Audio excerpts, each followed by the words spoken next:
नमस्कार दोस्तों। तो चलिए शुरू करते हैं आज की कहानी।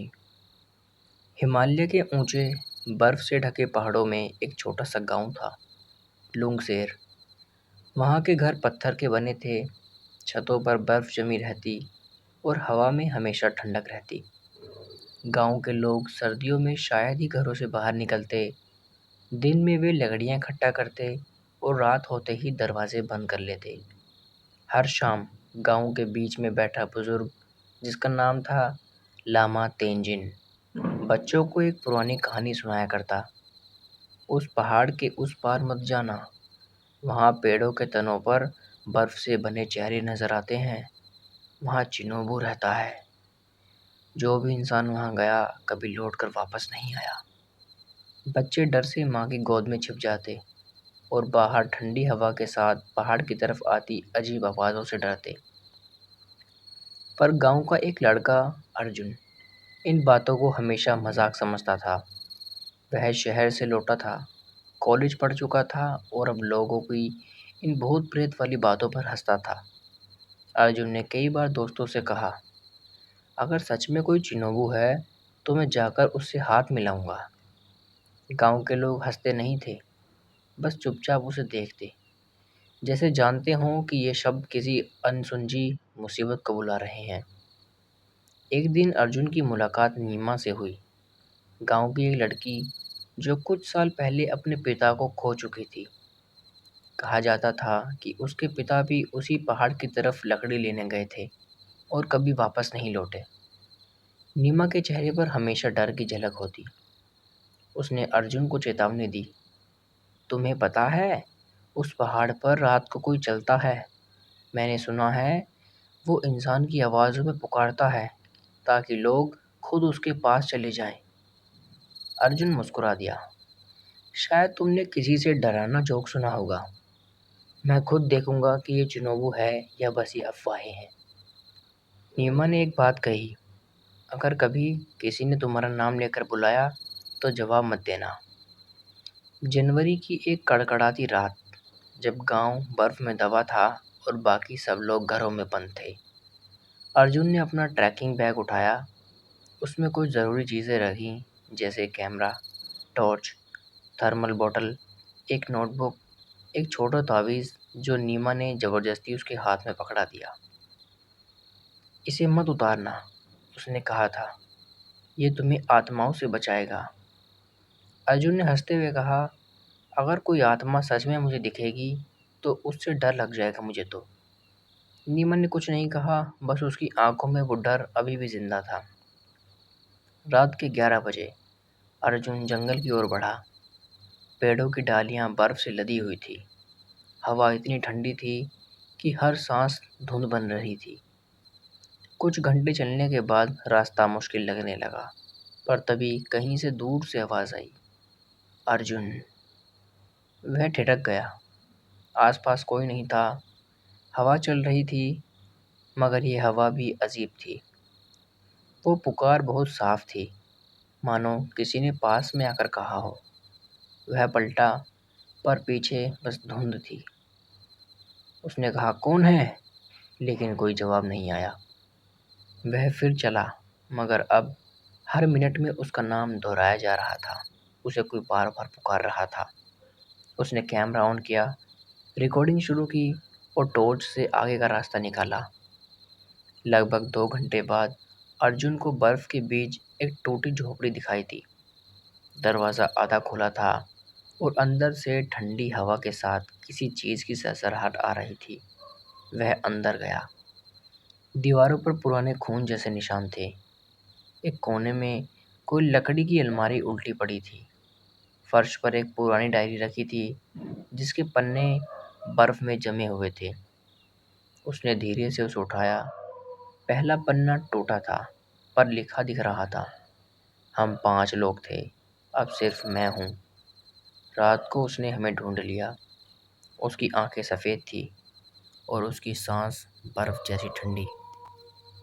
अर्जुन ने डायरी पलटी।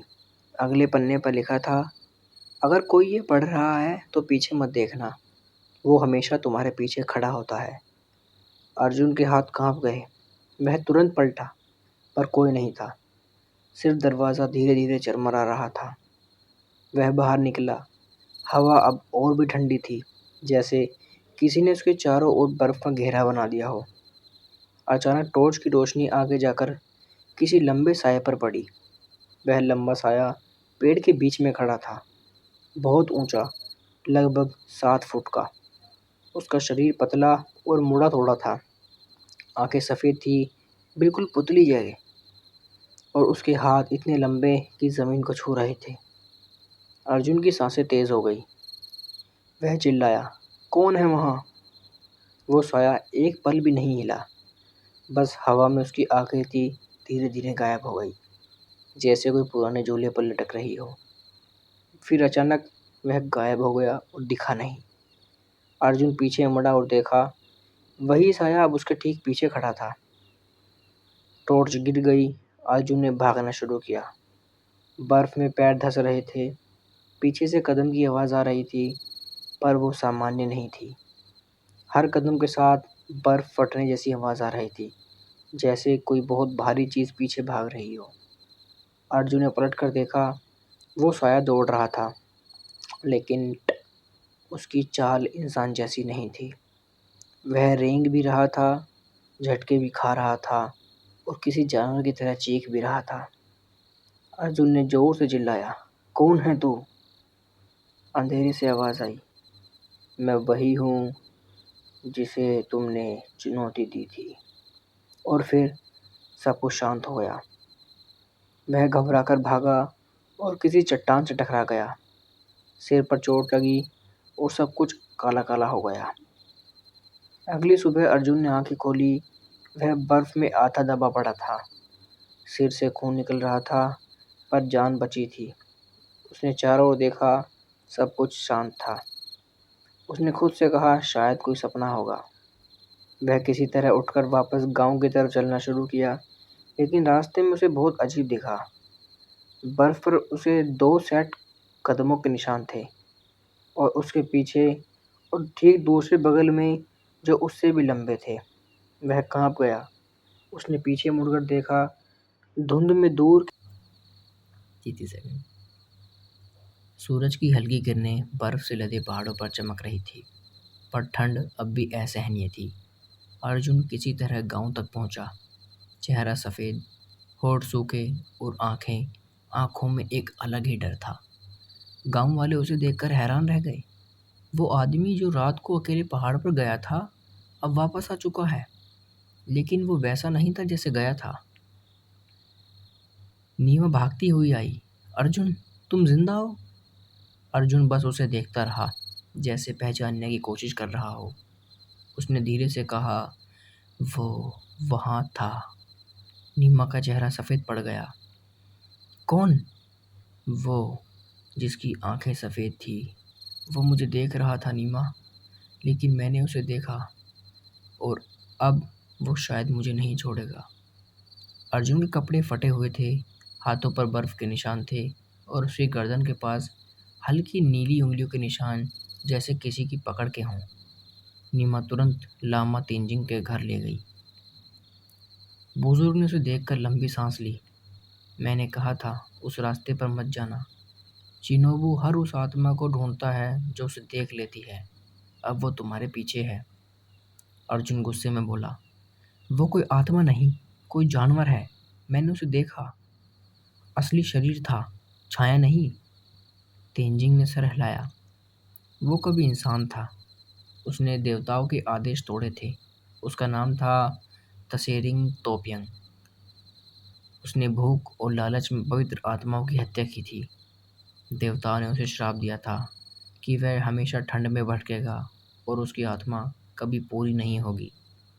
अब वह दूसरों की आत्माएं निकलकर खुद को पूरा करने की कोशिश करता है, और जो भी उसे देख लेता है वो उसका शिकार बन जाता है। नीमा ने कांपते हुए अर्जुन की ओर देखा। मतलब अब वो तुम्हारे पीछे आएगा? तेंजिन ने सर हिलाया। जब तक तुम उसकी जगह को शुद्ध नहीं करोगे, वो पीछा नहीं छोड़ेगा। अर्जुन ने पूछा, कैसे? उस पहाड़ पर एक झील है, थुमना झील। वही उसकी आत्मा का दर्पण है। अगर कोई उसके श्राप की सच्चाई को वहाँ जाकर तोड़ दे तो शायद मुक्ति मिले, लेकिन वहाँ पहुँचना मौत के बराबर है। अर्जुन ने तय किया कि वह वापस जाएगा। उसे डर था, लेकिन अब सिर्फ डर नहीं था, ये ज़रूरत थी। हर रात उसे वही हवा सुनाई देती। कभी दरवाजे के बाहर बर्फ़ में किसी के चलने की आवाज़ आती, तो कभी खिड़की के पास किसी की लंबी लकीर दिखती। तीसरी रात उसने सपना देखा। वह झोपड़ी वह झोपड़ी में खड़ा था और चिनोबू उसके ठीक सामने था। उसकी आंखें सफ़ेद थी, बल्कि अर्जुन की आंखें काली हो चुकी थी। वो धीरे से बोला, मेरी आत्मा लौटा दे। अर्जुन नींद में ही चीख उठा। कमरे की दीवार पर वही उंगली के निशान उभरे हुए थे, जैसे किसी ने अंदर से खरोंचा हो। सुबह होते ही उसने नीमा से कहा, मैं जा रहा हूँ, मुझे पता लगाना होगा कि वो है क्या। नीमा ने रोते हुए कहा, अगर जाना ही है तो ये रखो। उसने अर्जुन को एक ताबीज़ दिया।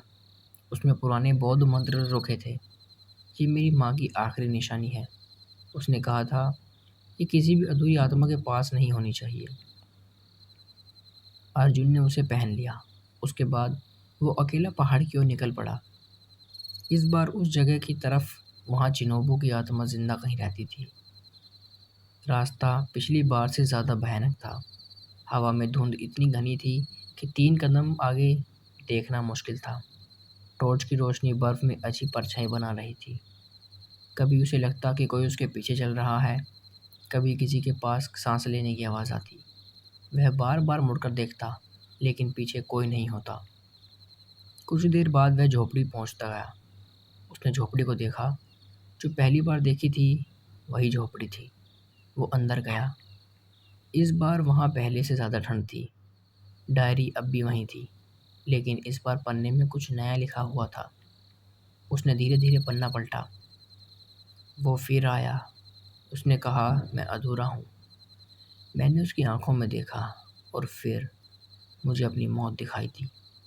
अर्जुन कांप गया, लेकिन जैसे ही उसने दूसरा पन्ना पलटा, वहाँ लिखा था उसका खुद का नाम, अर्जुन, जिसे देखकर वो चौंक गया। अचानक झोपड़ी के दरवाजे अपने आप बंद हो गए। अंधेरा छा गया। एक ठंडी हवा चली और दीवार पर लगी बर्फ हिलने लगी। वो डरते हुए पीछे हटा, लेकिन तभी उसकी आंखों के सामने एक दृश्य उभरने लगा, जैसे किसी ने हवा में यादें उखेड़ दी हों। वह देख रहा था सदियों पुराना गांव, जहाँ एक आदमी पहाड़ के बीच में कुछ खुदाई कर रहा है। उसके पास एक पवित्र झील है, उसमें बौद्ध मंदिर खुले हैं। जो आदमी मुस्कुरा रहा है और बोला, इन आत्माओं की शक्ति से मैं अमर हो जाऊंगा। और तभी आसमान से बिजली चमकी, पहाड़ हिल उठा और उस आदमी का शरीर बर्फ में जम गया। वह आदमी अब चिनोबू बन चुका था। उसकी आत्मा अधूरी थी, क्योंकि उसने दूसरों की आत्माएं निगलकर खुद को बचाने की कोशिश की। अर्जुन को एहसास हुआ कि वही जगह, वही शिला अब थुमना झील के पास दबी होगी। वह बाहर निकला और झील की ओर चल पड़ा। हवा और ठंडी हो गई। हर कदम पर फुसफुसाहट गूंजती, लेकिन वह रुका नहीं। झील तक पहुंचने से पहले उसने अपने पैरों के पास कुछ देखा, मानव कंकाल और पास में टूटी हुई कैमरा लेंस। उसने उसे उठाया। स्क्रीन पर आखिरी रिकॉर्डिंग चमकी, जिसमें कोई आदमी चीख रहा है और भाग रहा है, और पीछे से कोई सफ़ेद आंखों वाला उसके पीछे भाग रहा है। तभी अचानक पास की बर्फ हिली। अर्जुन ने देखा झील के किनारे कोई खड़ा है, लंबा, दुबला और बर्फ से ढका हुआ। वो धीरे धीरे सर हिला रहा है और उसकी आंखें सीधी अर्जुन की ओर देख रही थी। हवा में ठंड और डर दोनों जम गए। चिनोबू धीरे धीरे आगे बढ़ा। उसकी आवाज़ अब अर्जुन के कानों में नहीं, बल्कि सीधे दिमाग में अंदर गूंज रही थी। तूने मुझे देखा, अब तो मेरा हिस्सा है। अर्जुन ने ताबीज़ पकड़ा और मंत्र बोलने लगा। चिनोबू चीखा, एक ऐसी आवाज़ जिसने बर्फ हिला दी। झील का पानी लहरने लगा, मानो कोई भीतर से उठ रहा हो। अर्जुन पीछे हटा, पर ज़मीन दरकने लगी। उसने देखा झील के नीचे कुछ चमक रहा है, कोई पत्थर, शायद वही शिला जिसके बारे में लामा ने कहा था। उसने तय किया कि उसे छूना होगा। पर तभी चिनोबू आगे बढ़ा। उसकी उंगलियां बर्फ को छूते हुए अर्जुन की ओर बढ़ी। उसके शरीर पर ठंड निकलने जैसी हवा फैल गई।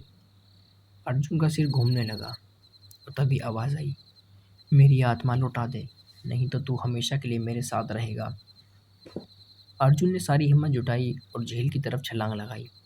पानी बर्फ जैसा था। वो नीचे गया और शिला को पकड़ लिया। जैसे ही उसने उसे छुआ, एक तेज रोशनी फैली। चिनोबू चीखा, नहीं। झील का पानी लाल हो गया। बर्फ के ऊपर धुंध के बादल घूमने लगे। अब अर्जुन ने आंखें खोली। वह झील के किनारे पड़ा था। चारों ओर शांति। धुंध गायब थी और सूरज की किरणें बर्फ पर पड़ रही थी। वो मुश्किल से उठा और ताबीज पर नजर पड़ी। वो आधा जल चुका था। उसने सोचा, शायद अब सब कुछ खत्म हो चुका है। वह गांव की ओर लौटा। लामा तेंजिंग ने और नीमा ने उसे देखकर रोना शुरू कर दिया। तुम बच गए? अर्जुन मुस्कुराया। हाँ, और वो भी खत्म हो गया।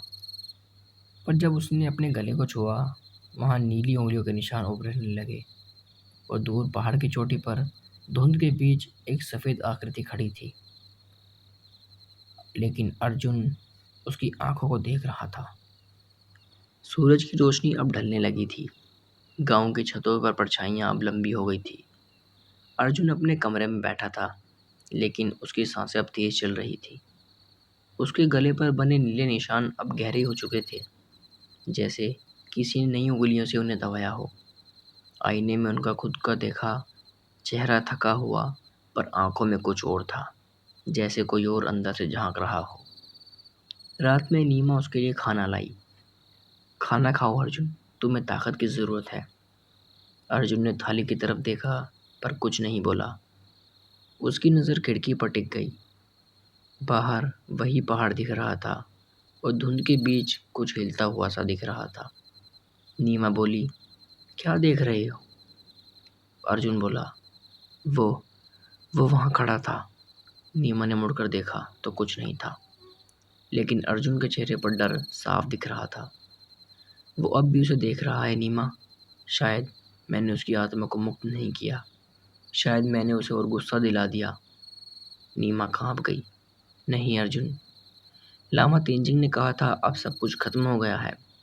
अर्जुन धीरे से बोला, अगर खत्म हुआ होता तो मेरे गले के निशान क्यों बढ़ रहे हैं? वो दीवार की तरफ गया और दीवार पर हाथ रखा।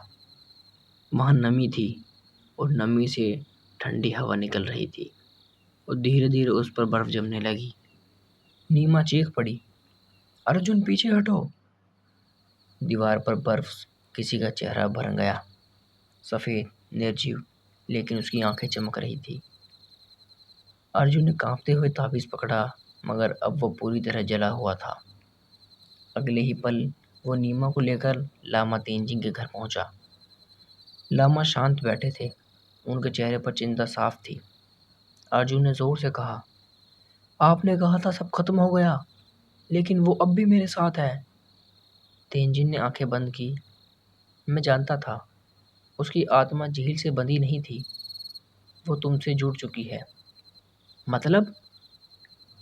अब तुम्हें झील की उस शिला को छुआ, तब चिनोबू की अधूरी आत्मा का एक हिस्सा तुम में समा गया। अब वो तुम्हारे भीतर है, और जब तक तुम उसे खुद से अलग नहीं करोगे, तब तक वो तुम्हें मुक्त नहीं करेगा। नीमा ने घबराकर पूछा, तो अब क्या किया जा सकता है? लामा तेंजिंग ने बर्फ से ढका एक पुरानी लकड़ी का संदूक खोला। उसमें एक पतली किताब थी, जिसके पन्ने बर्फ से जमे थे। यह श्राप मुक्ति विधि है। इसे करने के लिए तुम्हें उसी पहाड़ पर लौटना होगा, उस झील के किनारे जहाँ सब कुछ शुरू हुआ था। वहाँ तुम्हें खुद का एक हिस्सा त्यागना होगा, अपनी सांस, अपनी आत्मा का कुछ अंश। अर्जुन शांत रहा, फिर बोला, अगर मैं ऐसा ना करूँ तो चिनोबू तुम्हें पूरी तरह ले जाएगा, और फिर कोई फर्क नहीं बचा पाएगा कि चिनोबू कौन है। सुबह होते ही अर्जुन फिर निकला। नीमा ने रोकने की कोशिश की, लेकिन उसने इतना कहा, अगर मैं वापस ना आया तो जान लेना कि मैंने कोशिश की। हवा और बर्फ दोनों पहले से ज़्यादा बेरहम थे। अब हर कदम वो महसूस कर रहा था कि उसके साथ कोई चल रहा है, क्योंकि चिनोबू उसके अंदर था। पहाड़ के बीच पहुंचा और उसने देखा झील अब पूरी तरह जमी हुई थी, बिल्कुल सन्नाटा, ऐसा कि सांसों की आवाज़ भी डरा दे। अर्जुन ने झील के किनारे दीपक रखा और मंत्र पढ़ने लगा। झील की सतह कांपने लगी, नीचे से नीली रोशनी उठी और फिर वही चेहरा दिखा, चिनोबू का। तू मुझे मिटा नहीं सकता, क्योंकि मेरा अंश अब तेरे अंदर है। मैं खुद तेरे अंदर हूँ। अर्जुन ने आंखें बंद की। अगर तुझे मुक्ति चाहिए तो ले मेरी सांस, पर अब किसी और को मत छूना। चिनोबू की चीख बर्फ तोड़ती हुई गूंजी। झील का पानी उबलने लगा और अर्जुन का शरीर जम गया। वो झील के अंदर उतर गया। हर कदम के साथ उसका शरीर सुन्न पड़ता गया। चिनोबू की आवाज़ दिमाग में गूंज रही थी, हम एक हैं अर्जुन, अब कोई फर्क नहीं पड़ता। अर्जुन ने अपनी हथेली झील के केंद्र पर रखी, शिला पर रखी और जोर से मंत्र बोला। अचानक तेज रोशनी फैली, चिनोबू की परछाई टूटने लगी और उसके शरीर से काले धुएं के बादल निकलने लगे, जो कि बर्फ में समा रहे थे। अर्जुन की चीख पूरे पहाड़ पर गूंज उठी और फिर सब कुछ शांत हो गया। 3 दिन बाद नीमा और लामा तेंजिंग झील के पास पहुंचे। बर्फ पर किसी के कदमों के निशान नहीं थे, सिर्फ झील के किनारे एक ताबीज पड़ा था, जला हुआ, और उसके बीच हल्की सी गर्माहट थी। नीमा ने उसे उठाया और फुसफुसाई, अर्जुन। तभी हवा चली और दूर पहाड़ की चोटी पर धुंध के बीच एक आकृति खड़ी थी, सफ़ेद कपड़ों में, शांत, बिना चेहरा, और उसकी आवाज़ धीमे से गूंज रही थी। अब वो मुक्त है। लामा तेंजिंग ने सिर झुकाया। कुछ आत्माएं मुक्त नहीं होती, बलिदान से शांत होती हैं।